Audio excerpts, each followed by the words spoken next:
What is good, y'all? Welcome to Let's Cap. I'm your host, Ronald Kabang from Wagertalk at Youcapper Sports on Twitter. Got my guys, Finesse and Chris, here with me today. I'm going to talk about game 3 of the NBA Finals. I'll drop a WNBA play, and then we'll see if there's any time or anything else for MLB. I didn't really touch MLB today, guys, so if you guys did, it'll be on you. But I just did WNBA. Game 2 went 2-1. I had the full game over. I had Bam assists, both of those hit. And then the one that I really liked was the team total over for Nuggets was sort of on the way there. I mean, at halftime looked like we were going to get there.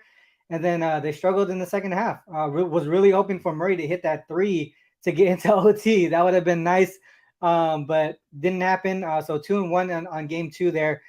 Finesse, let's go to you. How's everything going? MLB and NBA, everything, whatever you're touching on. I know you're probably successful at it. So how's everything going? Let the people know. Yeah, I'm good, bro. Happy to be here again with y'all. Fascinating game 3 coming up. Fascinating game 2 we watched. Fascinating game 3 coming up. And yeah, just a daily grind, bro. MLB, NBA. Had a tough time with game 2. I cashed the over, but not really a lot of success outside of that. So obviously looking to bounce back. Got some looks I love. And can't wait to chop it up with y'all. So let's do it. Yeah. How about Chris? How's everything going, bro? Good, man. It's good to just get these breaks. RC, I've been capping MLB, not really giving out any plays, just playing stuff here and there. I mean, getting smashed, absolutely rocked in MLB. So I'm gonna chill MLB. Maybe I'll pop back in about a week or two. Yesterday I was on the Pirates. I was on the Dodgers. They both, So anyway, Dodgers, bro. Yeah, that was nasty. MLB's like that, sometimes. So I'm gonna chill. I'm gonna chill out on MLB and baseball, and really just been picking up WNBA RC. I love it, man. I love watching the girls play. They play way harder than the boys, like you said. They definitely do. The only thing is they man, some of these layups that they've been missing, man. I be getting so mad. You got to take the good with the bad, RC. Why you got to hit the bottom of the rim? You open layup. It don't make no sense, bro. Because she's 4'11". That's why. I love it. They shoot a lot better than the NBA. I was gonna say it. Free throws, 3-pointers. Yeah, for sure. And the free throws, when they get to the free throw line, it's almost automatic too. Yeah, WNBA. I love WNBA there. Yeah. I was talking to Finesse right before the show, man. I was on like an 8-0 run in the WNBA. Then the last 2 slates, not as nice. So still positive on the season, but I was hoping that we can just cruise through and just go straight with a dope ass percentage. But came back down a little bit. But like I said, still profitable on the season. Hopefully we just keep cashing in that way. But yeah, man. Let's get into the NBA. I'm gonna share my screen while I do that. Finesse, let's go to you here. Talk about what you're seeing in this game 2 or game 3, and what you saw in game 2 that can kind of point you in the right direction here. Yeah, I mean, game 2, like I said, was fascinating to watch. Truly a game of runs, in my opinion.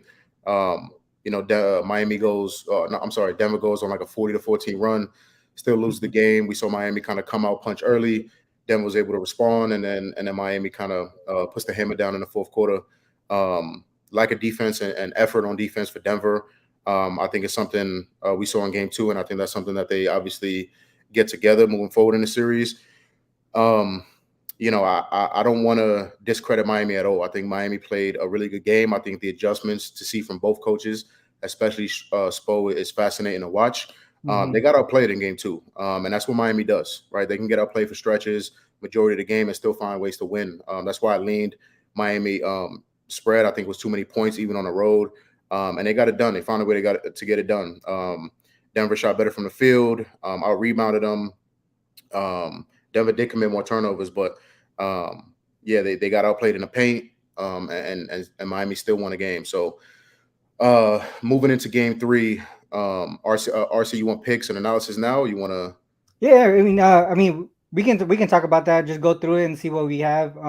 Just a conversation. You know how it is, Flo. Yeah, for sure. Yeah. I mean, moving into game 3, just some of the adjustments. Like I said, I like what both teams are doing. Right. Obviously, Miami started Kevin Love, which opened them to play Jimmy Butler and Murray more. Obviously, Denver runs so many actions. They're going to hump matchups more in game 3 and kind of get Jimmy Butler off Murray.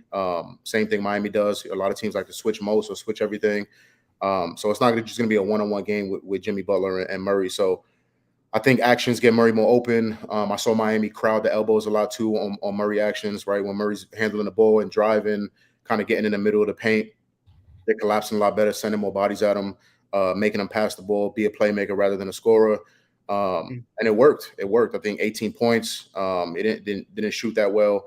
Racked up the assist for sure. Obviously, if they make you play make, you're going to play make. So I think even the offensive sets for the Heat, right?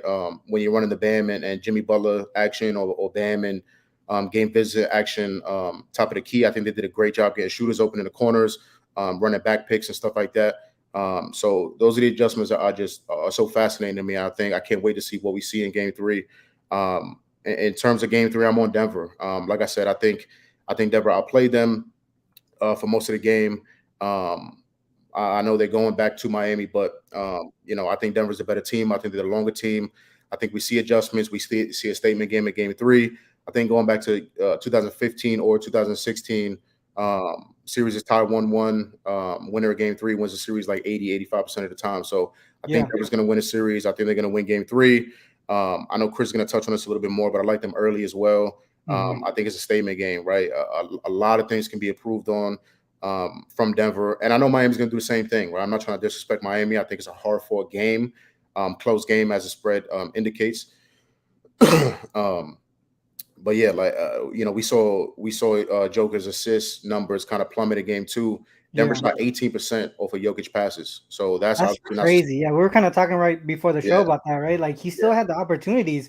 They just weren't hitting it. 18%. That's fucking crazy, dude. 100%. You look at the potential assists, they're still there, like you were talking about. But open shots, contested shots, they just couldn't make shots of Joker passes. So I think they shoot a little bit better from 3, 11 for 28 in Game 2, while Miami was red hot. So I think they shoot a little bit better from 3, play a little bit better defense, shoot a little bit better off of the Jokic actions and playmaking. And I think they win a good game in Game 3. Yeah, I mean, we were kind of talking about this too. I think it was you, but I'm pretty sure you were looking towards the under as well, right? Because defensively is I think where we see Denver make the most adjustments because they can't allow Miami to hit the 3 ball at a 50% rate again. I mean, that's one of the biggest things, right? If you look at it, they lost by 3 points, and the 3-point differential margin was 6, right? 17 threes by Miami, 11 to Denver. But some of the trends that you didn't touch on, but it kind of leans towards your direction as well with Denver is, just the sheer zigzag theory, right? In the finals, obviously it's a small sample size because we're only looking at the NBA finals. But if you look at here, this one specifically, round 4 equals the NBA finals in the playoffs. Series Game 3 specifically. So we're looking at the zigzag, right? First game, home favorite loss. First game here was home favorite win. And then the Game 2 was a home favorite loss. 5-2 straight up, 5-2 against the spread, 5-2 to the under, kind of looking directly into the areas that we were looking at, right? Towards Denver, also to the under. And you can see the majority of that gap is in that first half. So if you're looking at the early part of it, that might make a lot of sense too. Because if you look at the second half gap, they're actually the team that's down at half typically is actually winning in the second half, from a straight up margin. The other thing to mention too, before we get to Chris, if we look at, I think it's round 4, not even just specifically to Game 3, but if we look in the finals, road favorites coming off of a loss, 4-1 straight up, 3-2 against the spread, 5-0 to the under. Again, small sample size because we're only looking towards the finals, right? So it doesn't happen often, but historically, a lot of things are pointing in that direction. Once again, if you look at that first half margin, that's where that big gap is. So it makes a lot of sense to look towards the Nuggets first half, and then also to the full game under. I mean, those were kind of the ways that I was looking at too. Chris, what are your thoughts on this? Did you see any different angles that I didn't really touch on here? Not really. I think the only other thing for a bigger sample size is if you just look at teams who won Game 1 at home and then lose Game 2. I think they should be 11-4 straight up, 9-5-1 against the spread, 64% against the spread since 2002. I want to say. And that trend also is 9-6 to the under. So 60% towards the under. And I do like the under as well with you guys. I did play the under, 1 unit on the under, 214.5.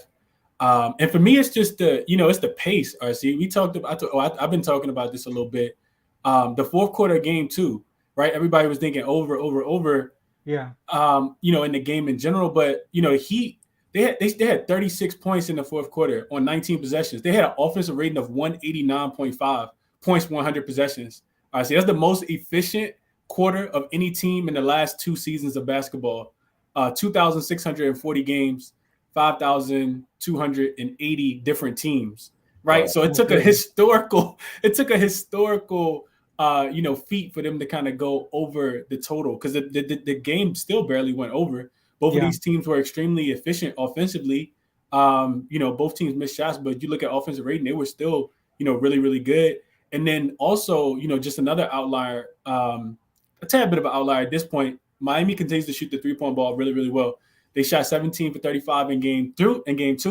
That's 48.6% from 3. It's only the 6th time for them in this postseason that they've shot 48.5% or better from 3 in the playoffs. But I see, this is crazy. That's only the 4th time in NBA history that a team has shot 48% from 3 on at least 35 attempts. Yeah, and Denver is not a bad defensive team from 3. Like, they still rank top 5, top 6 against the 3-point ball. And I think a lot of it was, just the lack of discipline, right? I also saw another stat that said that Denver hadn't lost a game in like over a month, right? Because you got to think they came off a sweat, right? Like, these are like calendar month, right? They came off a sweat. Yeah. They hadn't lost since they, lost to Phoenix in game 5. So, coming off a sweep, then you got to wait for, for Boston, for Heat, to get done with Boston. So they, just not locked in, not executing defensively. I think, you watch the post-game interview, Mike Malone, he pretty much crucified his team, right? Like, he was in their face, like, yo, this is unacceptable. They came in and stole the game, and I do expect us to go back and do the same thing. So you talked about the 3-point variance, I see, and that, I kind of got some numbers to kind of look at that. I also think, pace is important. 86.5 possessions per team. So pace was only 86.5 in game number 2. That was the Nuggets' slowest pace game of the postseason, and the second slowest pace game of the postseason overall, right? And that's because, like, I heard Finesse mention this, it's just a lot of runs, right? Like, Miami will go on a run, Denver will bounce back with a run. But, Spo has this innate ability to be able to kind of mix up his defenses and kind of catch Denver off guard. Yeah. So when he thinks they're going man, he might throw in his zone, yada, yada, yada, right? And that's like stopping Denver from being able to score as consistently as possible. Both of these teams are also really good at limiting the other team in transition, right? They're excellent transition defenses. Both of these teams get back. Both of these teams box out and don't give up a lot of rebounds and a lot of second chance opportunities. So all of those reasons, I like the under a little bit more than I like everything, under 214.5. Yeah. And I did play the under, but I also like Denver. I like Denver early, just kind of some of the trends that you talked about, RC. And the trends also just bode well with the flow of how Denver plays throughout the postseason and throughout the finals, right? Like, they've been the team that's been establishing themselves first for the most part. And then Miami and Spo after halftime, come in with the adjustments. I'm pretty sure they're killing the fourth quarter, because Denver has had these, big leads, these double-digit leads in the fourth quarter, and Miami kind of, cuts into them. So I think we see a focused, very disciplined team that executes, that's trying to get Michael Porter Jr., involved, because he's been out of it. Jokic continues to play well. And I'm looking for Mike Malone now to be able to make those adjustments on the offensive end to get his guys in better spots, especially with Kevin Love coming into the starting lineup. So now you don't have the advantage to be able to kind of put Aaron Gordon on the block and him to be Shaq like he was in game 1. So I'm looking for those things, RC. I did play Denver first quarter minus 0.5, minus the half a point. I played them first half as well. I think that they get out early in this game. And Miami, people that want to back Miami, I can't talk you off, but what I will say is, if you're backing Miami, you are backing them to shoot, another 45% from 3.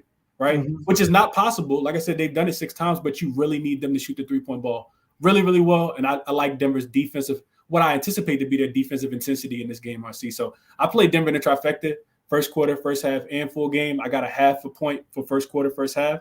And then I got the full game at minus 2.5. I also played the under 214.5. The under's your top play? So under I went 1 unit. The first quarter, first half, I went half unit apiece, and then the full game minus the 2.5, I went a unit on that as well. I like it. I've only taken the under. I've been trying to find my path on the Nugget side here. I think you guys are right though. I think it's that first half. I mean, we talk about it all playoffs long, dude. Like Spo and the Heat, their second half adjustments are crazy. So kind of just getting away from that for the most part might be the right, just basically just the right thing to do in general, right? Because whether or not they win or cover, at least we know that we kind of avoid the second half adjustments because Denver's gonna have to make adjustments. Spo and them can try to figure out what it might be, but if they don't get it right, the adjustments are gonna have to happen in the second half. So avoiding that, I think, is the right way to go. I think first quarter, first half makes a lot of sense to me. Some of the trends that we looked at as well pointed it in that direction, right? We noticed, the whole zigzag theory. It's that first half, the team that lost in the previous game is where they make, their biggest margin. The other piece too, I just, we were kind of talking a little bit about the prop section, but this is on Give Me the Dog. I looked at how Jokic does after so far this season, just this season specifically, after he has five or less assists in a game, what happens in the next game. So three of the 4 games here, he did go up and over he got 10 or more assists. Kind of weird game here against the Bulls. This was during the regular season. These two were in the latter part of the season. I believe both of these are in the playoffs, right? 5-1. Yeah. Both of these were in the playoffs here. Look at the amount of points he got too. So it almost seems like, if we take away this early regular season game, you can see he actually continues to continue scoring in the game following. He does come up a lot more with the rebounds. You can see the number of minutes he played, 40 plus in each one of them. So we expect him to play a lot of minutes here. My assumption is if he had 5 assists in the previous game, they most likely lost the previous game as well. So it's his adjustment on basically what happened in the previous game. The more rebounds tells me their defense is a lot better as well, right?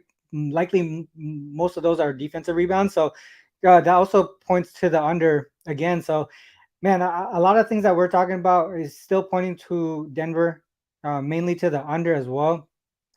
First quarter, first half, I might get there with you guys if you guys took it. Well, Chris, I know you took it. Finesse, did you take the first quarter, first half, or are you still kind of contemplating that? Yeah, I like to kind of stay away from first quarters, even though that's the way I would lean. I'm gonna get there on the first half. I mean, that was an amazing breakdown as usual by Chris. Yeah. So yeah, I'm gonna probably get there with the first half as well. I think it's correlated with full game, even though we saw a lot of runs in game 2. So yeah, it'll probably be a first half full game type of situation for me. Gotcha. Cool. Well, I mean, I think we kind of talked about this game from different angles already. Do you see? I think one guy that we talked about before the show, Finesse, was Michael Porter Jr. Right? We talked about what we feel like is going to happen here in Game 3 because he struggled on both sides of the ball, offensively and defensively in Game 2 there. And we were talking about how like we feel like they're probably going to attack with Michael Porter Jr. early and see if he can get into a groove offensively because we know defensively he's already a liability. So if he's not going to be an offensive threat, we might see Bruce Brown come in early. What are you guys' thoughts on maybe MPJ's props or Bruce Brown's props, and how many minutes you feel like Bruce Brown will play here? Yeah, 100%. I think that's one of the most interesting players to watch in Game 3. He got benched in Game 2, only played I think 26 minutes, 27 minutes. After averaging close to 40. So, yeah, he straight up got benched. No player's going to like that. He's one of those guys, we've mentioned Denver struggles on defense in Game 2, right? Chris broke it down great. The problem wasn't the offense for Denver. It really is, right? We seen them be an elite offense for almost the whole series. Miami's offensive rating in Game 2 was like 130, right? Chris mentioned the offensive rating in the fourth quarter. Obviously, that bolsters that overall offensive rating, but that needs to change, and I think MPJ is a big part of that, right? Shots were not falling, and he's the type of player to, effort wanes, focus wanes, if his shots ain't falling, right? Especially on the defensive side. And that's exactly what we saw. Just boneheaded plays, right? Not communicating on screens, leaving guys wide open, not fighting over screens, stuff like that. So I like an MPJ bounce back game. I'm glad we brought him up because I think he's a major part of how this game goes for Denver. So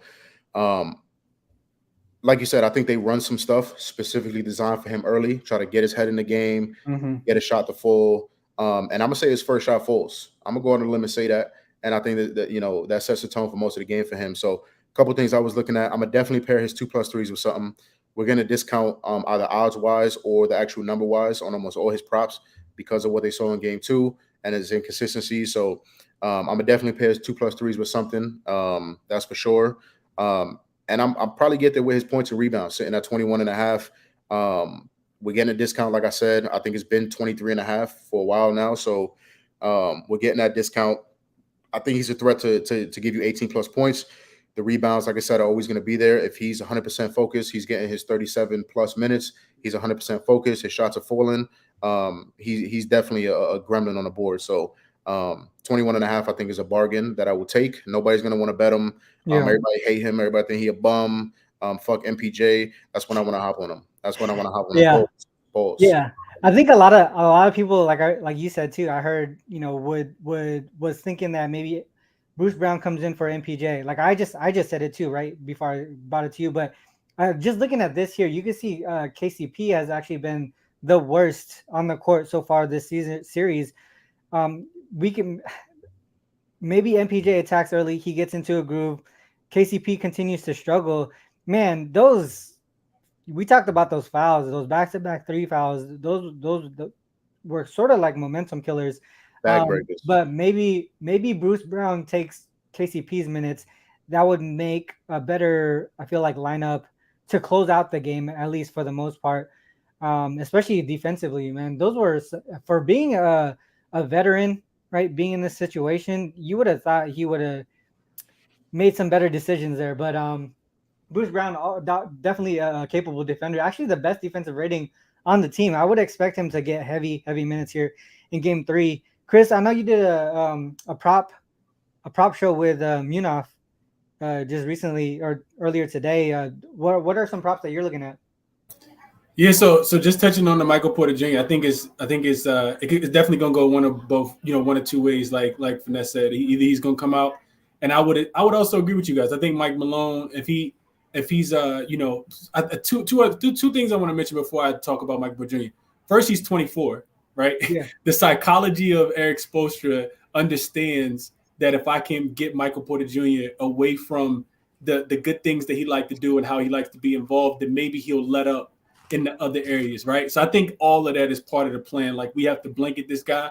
You would love for the Denver Nuggets to play defense on the Miami Heat 3-point shooters the way that Miami Heat are playing defense on Michael Porter Jr., right? So I think that's one part, right? Just the psychology and the age. The other thing is Michael Porter Jr. skipped his post-game interview after the game, right? So that also says a lot. But I'm pretty sure that, hopefully they're putting their arms around this guy.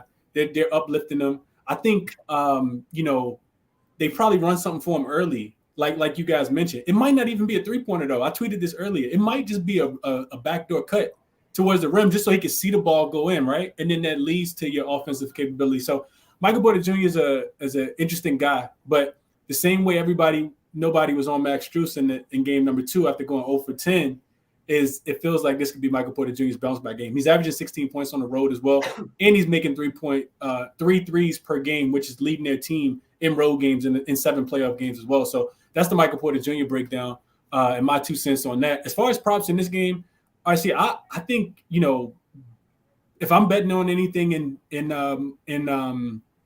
for the Denver side, I'm not mixing it up too much, man. I don't think it's that difficult. I'm taking Jokic. And I'm taking his points. You just had it up, RC. I didn't do that, what you just did as far as that query. But 28.5 seems low. The Denver Nuggets are now, 0-3, 0-4 in games where Jokic scores 40 points or more. So I think Spoelstra has kind of, figured that out. And I don't expect him to change that up much, right? Like, we're going to play him one-on-one. If we can have Michael Porter Jr. not making his threes because he's not getting open looks and we're not rotating off the ball and he plays worse defense and they got to bench him, totally fine with us. I'm totally cool with that. KCP continues to be a negative 6.6, which my Lakers would have loved for him to show just a resemblance to that in the last series. I think that they win with that. They like that formula. So I would take Jokic over his points, rebounds, and assists. I think is the best line. I see 50.5 is the number. He's averaging 54 points, rebounds, and assists in road games. He's also cleared this number in both home games so far in this series specifically. He's the guy that you trust. Dude shooting 60% from the field, 52% from the 3-point line. He's gonna play 40 plus minutes, 45 plus minutes. So I would look at Jokic points, rebounds, and assists, or his points. Just taking his points. I think the 28.5 is still could be a tad bit of a bargain if you think Spoelstra's going to play the same style defense that he ran in the last game. Not to say he's not going to mix it up some, but for the most part, I see that staying the same. And then if I'm looking at Miami, the one guy that has been pretty consistent, I see, is Gabe Vincent. This dude is actually it's been hard for me to bet on Miami players in general. Of course, Bam has been consistent, but Gabe Vincent points probably sitting at 13.5, 14.5 right now. He's been nothing short of fantastic. See, that's the reason why I think Bruce Brown's going to play more in this game 3, because I feel like he's a better matchup with Gabe Vincent than KCP is. That could be it, I see. But Miami's also going to be strategical with how they get him the ball, where they get him the ball. This dude's been extremely consistent, though. He's averaging 21 points. I see line sitting at 13.5, 14.5 right now on 55.6% shooting. Mind you, these are road games. 15 for 27 shooting from the field, 9 for 16 from the 3-point line. He was a Miami Heat, a game high, plus 22 in game 2, RC. So I like Gabe Vincent if I'm looking at anything on the Miami side.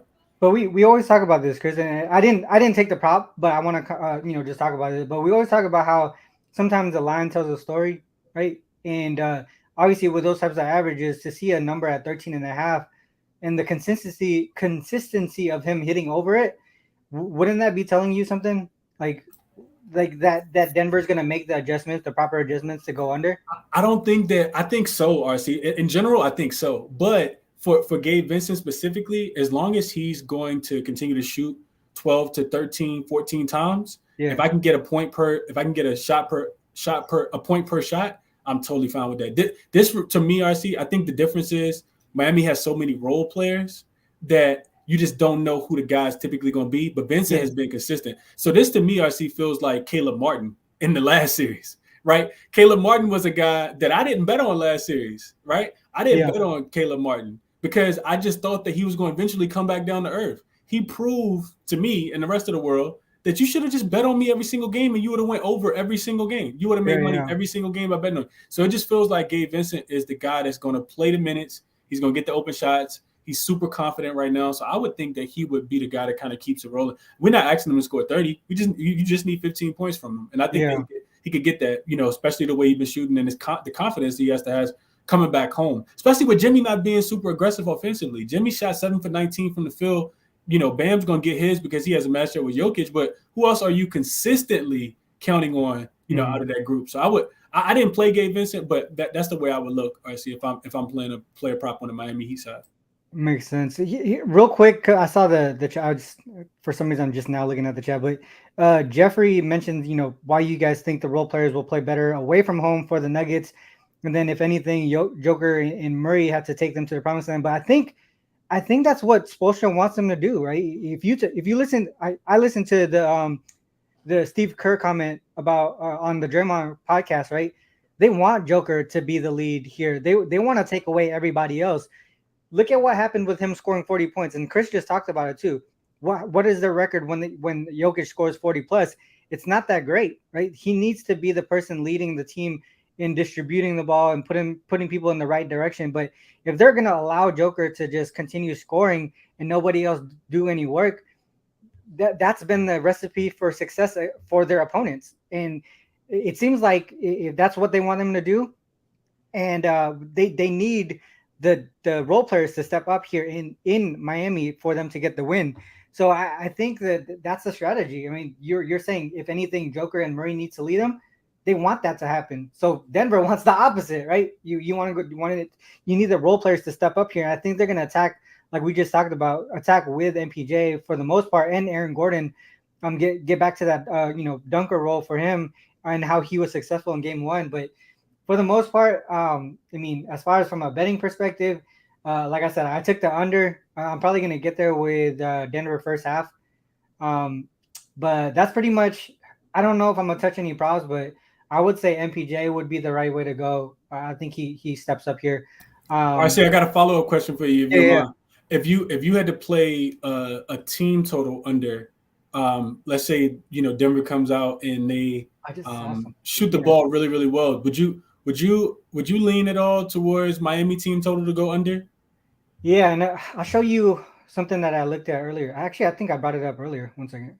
Let me just bring this up real quick. I think I brought it up earlier. Let's go back. This one specifically. All right, so this is that the finals query. Round 4, series game 3, the zigzag, right? Home favorite loss in game 2, home favorite win in game 1. This is what happens in game 3, right? 5-2 straight up, 5-2 against the spread, 5-2 to the under. If you look at the DPA here for that road team, 6-0-1 to the team total under for the opponent. So a lot of it is pointing towards Miami going under their team total. Obviously, this one here, a 0, that's a push, but none of them has gone over. So historic trends say Denver, Miami probably to a team total under more likely than anything. If you want to stay away from the spread, maybe just take that, because there's still that situation where maybe Miami's defense shows up, limits Nuggets, and they both go under or whatever it might be. You're just kind of taking away the spread, right? Just focusing in on what's going to happen with Miami. And with the pace of play and the fact that we maybe expect a letdown offensively from a shooting perspective, percentage-wise, I mean, Heat team total under makes sense to me. So now you bring that up. Yeah, I might spread the love around. I see last game I only put Denver team total over. I was 0-1, but I'm gonna have I'm gonna have, as you can see, I'm gonna have a few plays today, and then I haven't even played a prop yet. Just kind of give you guys what I absolutely love. What do you think about that? I know I don't think you touch team totals too much, but what are your thoughts on that? The Heat team total under. Yeah, like you said, I'm not really the guy to ask. I think, although that would be the way that I lean is Heat team total under. I just don't like kind of pigeonholing myself like that. Like, I'm already taking Denver, so now you kind of add more variables. Denver got to win and hold them under the team total. So I think it's a great market, and I think you guys will know more about that than I would. But we'll definitely lean that way for sure, though. I like it. All right, well, that's it for the NBA, guys. Unless you guys have any other comments. No. Just real quick. Go ahead. Chris broke down Gabe Vincent beautifully again. That's one of the guys I was looking to pair MPJ with. So depending on how you feel about the juice, MPJ 2+3s and Gabe Vincent 2+3s is -135, all the way up to like -160 on other books. So great value there. I looked at his 10+ points too, but that's too juiced on all books. So I think he's going to continue to be involved, get the volume. We already broke down MPJ already. So yeah, I like that little late 2+ of both guys. I believe that's all I had. Cool. Real quick before we go to the best bet section, I'm just gonna drop a WNBA play real quick, and it is the Lynx. Shit, that's hella small. I did take. I'm not gonna lie. I did take the Wings game over, but that number is way gone. I got it at 163.5. I think it's at 167.5 now. So that was actually a premium play, but I'm not gonna give that out here. I think they still go over 167.5 in my opinion. I think they reached the 170 mark. I think the Wings offense is I think it's legit. I think it's definitely one of the top 3 offenses in the league for them, and I think that's gonna push them over. But I wouldn't say that would be. I like it as much as I did the 163.5. But I'm taking the Lynx. The reason why I'm giving this one out is because it's only moved a half point instead of like the 4 points with that total. It's now, last I saw it was 14, and that was before the show. But this is a query that kind of supports it here. This is road team coming off of a road win, and previous to that, there were a home loss. So they're kind of going in the right direction, sort of like a momentum shift there, right? From home loss to a road win, and then they're on the road again. And it's a non-conference game, so the opponent likely not going to take that situation seriously either. But if you add something to it, you say that there's a dog, it becomes even better. 9-1 straight up, 9-1 against the spread, 7-3 to the under. So this is telling me here, just reading into this, they're putting too much into the line here with the Liberty coming off of that loss. I think Liberty win, but my number would be more closer to like 10, 11 around there than 14, 14 and a half. So in my opinion, Lynx have the offense to keep up with the Liberty. For some reason, the Liberty is playing slower than they should, in my opinion. I think offensively, if they were to play a lot faster with the players that they have on this team, they would run these people off the court, like literally run them off. But they're just not playing the way that I thought they were going to. They're playing a lot slower, like a half-pace team. I mean, half-court team. I think once they make the switch to playing a faster pace, I think they're gonna start to thrive and get into a groove. But right now, I feel like the Lynx offense is good enough to stick with them. Maybe not win the game outright, but definitely stay within the 14. So that's my play that I'm gonna give out today. The Lynx plus 14 here in the WNBA. MLB wise, I didn't run the trends yesterday. I brought back the MLB trends to watch. Did really well. Fortunately, it did really well. We have a lot more data now than we did before, but I didn't run them today. So maybe later on Twitter, I'll probably drop some if I run it after the show here. But let's go to the best bet section, guys. Top looks and comments here. Best bet section. Let's go with you, Finesse. First, drop the plays that you want to drop for the viewers here. If you want to drop MLB, up to you. But definitely not forcing you or anything. Yeah, I'm on Denver. Like a money, I locked in a money line price. It's a little juicy now, so I like the 2.5, obviously as well. First half, the boys talked me into it. So Denver first half full game. Love those spots. I'm gonna be on MPJ one way or another. Whether it's that lay that the threes lay I just gave out or his points and rebounds, I like both just as much. So I'll pick one and ride that. And I do have an MLB play. You come to Let's Cap with my man RC, you're gonna get everything. You feel me? You're gonna get MLB, NBA, WNBA. I heard Chris was capping horses Swimming. now. Yeah, swimming. You know, Chris capping the horses now and stuff. So watch out for that. But yeah, I'll be quick. Something that we made a lot of money on already. George Kirby, Seattle Mariners starting pitcher. He pitches today. Game is at 4:05. Over 17 and a half outs. I don't understand why they keep opening this line like this. Been expecting 18 and a half. Like I said, we cashed on this a bunch of times already. Again, depending on how you feel about juice, not everybody likes this. It's -1. I got the worst of the number. It's -150 on DK when I locked it in. Feel free to pair it with something else. I like pairing it with some easy stuff, right? In the same game, I like the under as well. I think the regular under is 8.5. So put it like under 13.5 or something like that. Just make the outs playable. He's over this in 9 of his last 10 starts. One of the most efficient pitchers in the league. Stays around the zone, only a 3.4% walk rate. He pounds first pitch strikes, 85% first pitch strike percentage, which is elite, which is incredible. Keeps the ball on the ground, almost a 50% ground ball rate, which you like.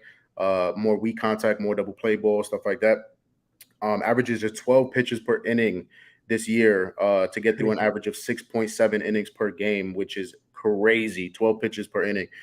San Diego's offense been extremely inconsistent, especially versus righties, leading guys to be able to go deeper into games.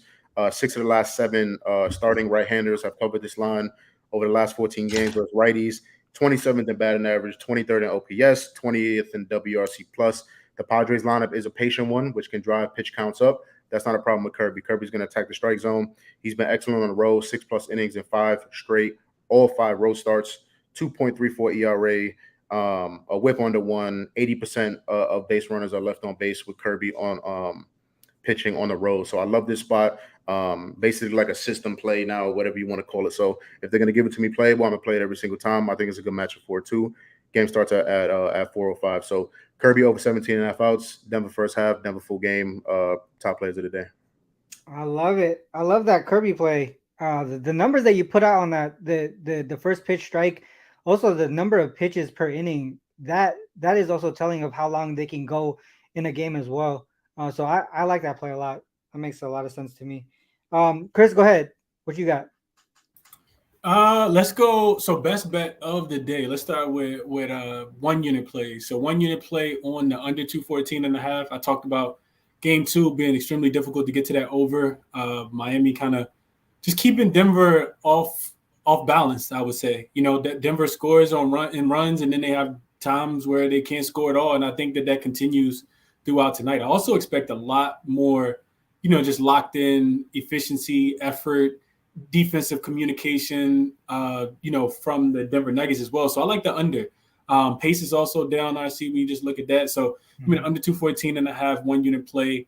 Also 2.5 Denver. I think that they win the game. I think they get a big lead. And I know that we've been talking about this. The trends kind of supported as well, I see. But I think eventually Mike Malone got to not get out coached in the second half. I know that's difficult, right? Spoelstra's like this big mastermind, genius, mad scientist, fourth quarter, X's and O's. Like, I make every adjustment. We can call him Eric Adjustment Spoelstra, right? So, like, but eventually you can't get out coached in the second half every single time. You know what I mean? Yeah. Like, I understand it's your identity. So I think Denver is able to win the game by 2.5. I say all that to say I think that Denver can maintain that lead of 2.5. And I think they start early. So I did play first quarter, first half. Just half unit plays for me there.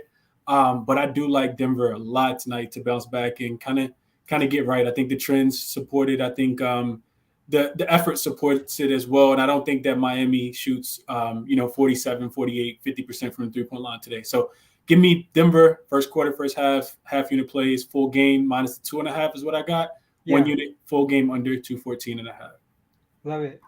Shout out to the chat, guys, dropping a lot of MLB plays there too that we really didn't touch on. But for me, all right, so for me, my best bets that I'll drop here, full game under is the one that I've already taken. I'm going to be adding the Nuggets first half. I'm also going to add the Heat team total under. I'm probably just going to split the unit between those two. And then in the WNBA, the Lynx plus 14. I did get it at 14.5. That's what I gave out to clients, but plus 14 here on the show just because it's what, I think that's what it is now. I'm going to double check. Yeah, it's 14, I see. Yeah, 14. Oh, shit. It's already moving down to 13.5 at some books, too. So if you guys like that, you should probably hop on it now because I think it's going to continue to go. Like I said, I thought it was going to be, well, not I thought, but I think the number should be closer to 11, around there, 10 or 11. So you're still, even at 13.5, I feel like it's still a good play. It's just you're not getting the best number, right? So so those are the plays that I want to drop, guys. Other than that, shout out to Chris and Finesse for coming on with me today. NBA is coming to a close pretty soon here. We still only got, max 5 more games left, right? 4 after this one. So hopefully we continue to close out this NBA strong here, and then we'll start to dive into baseball a little bit more, and then WNBA. We'll see what else happens, and then like ping pong and all that shit too. You know what I'm saying? So. But with that said, guys, that's the end of the show. Finesse, anything to promote before we cut out? No, I want to take this time to show my appreciation to both of you guys. Like I said, I'm gonna do it. I have done it since the day I started. I will do it since until the shit is all over. So as we come from the same space, or whether you're capper, content creator, whatever the fuck you want to call it, from one to another, meaning both of you guys, just major respect. It takes a lot of hard work, a lot of grinding, trying to give the people the best possible angles to make money. So I definitely know what it takes. You guys have been doing it for longer than me, and have really done a lot for me, given a lot to me. So just major respect to you guys, and kudos to you guys putting in the long hours to try to make the world a better place. You know what I'm saying? And move some money around. So let's keep doing it. Like you said, NBA is coming to a close. Can't wait for the game tonight. I think it was an amazing show. A lot of great info shared. I think a lot of our stuff aligned. So I think a lot of money going to be made tonight. Chris should be doing a show later, so I'll see you there. And yeah, big shout out to you guys. Appreciate it, Finesse. Yeah, Chris, I know you got your spaces in here in a couple hours. Anything to promote here? So we have the show on your YouTube now too. Whenever you come on, you share the show on your YouTube page. But I know you have not a what is that called? Not a premium, but like a what is that called?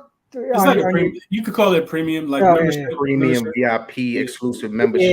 Yeah. There you go. I think from my give out all your plays anyways. It's just a matter of getting them when you put them in, right? I think Jay does that too.